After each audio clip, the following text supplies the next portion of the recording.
BJP ರಾಜ್ಯಾಧ್ಯಕ್ಷ ವಿಜಯೇಂದ್ರ ಸೇರಿ ಹಲವರು ಭಾಗಿ. ರ್ಯಾಲಿಯಲ್ಲಿ ಸರ್ಕಾರದ ವಿರುದ್ಧ ಘೋಷಣೆ. ಛಲವಾದಿ ನಾರಾಯಣಸ್ವಾಮಿ ಬೆಲೆ ಏರಿಕೆ ಮೂಲಕ ರಾಜ್ಯ ಕಾಂಗ್ರೆಸ್ ಸರ್ಕಾರ ಜನರ ಬದುಕನ್ನು ದುಸ್ತರಗೊಳಿಸಿದೆ.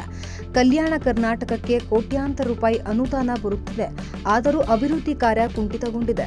ಬಿಡುಗಡೆಯಾಗಿರುವ ಅನುದಾನ ದುರ್ಬಳಕೆಯಾಗುತ್ತಿರುವ ಬಗ್ಗೆ ಪ್ರಶ್ನಿಸುವುದು ತಪ್ಪೇ ಎಂದು ರಾಜ್ಯ ಸರ್ಕಾರದ ವಿರುದ್ಧ ಆಕ್ರೋಶವನ್ನ ವ್ಯಕ್ತಪಡಿಸಿದರು.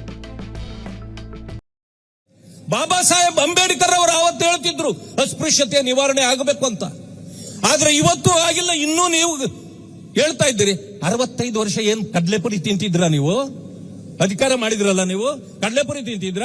ಅವರ ಬಡತನ ನಿವಾರಣೆ ಆಗಿಲ್ಲ ಅಂತಂದ್ರಲ್ಲ, ಆವತ್ತು ಹೇಳ್ತಿದ್ರಿ ನೀವು ಗರೀಬಿ ಹಟಾವೋ, ಗರೀಬಿ ಹಟಾವೋ. ಹಟಾವೋ ಆಯ್ತಾ?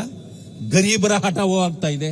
ಆದ್ರೆ ನೀವ್ ಯಾರು ಗರೀಬರಿದ್ರೋ ಅಧಿಕಾರಕ್ಕೆ ಬಂದವರು, ನಿಮ್ಮ ಗರೀಬಿ ಮಾತ್ರ ಹಟಾವೋ ಆಗಿದೆ. ಇಂಥ ಪರಿಸ್ಥಿತಿ ಇಲ್ಲಿದೆ. ನಾಯಕತ್ವವನ್ನ ದಲಿತ ಬಂಧುಗಳಿಗೆ ಕೊಡ್ಲಿಕ್ಕೆ ಭಾರತೀಯ ಜನತಾ ಪಕ್ಷ ಸಿದ್ಧವಾಗಿದೆ.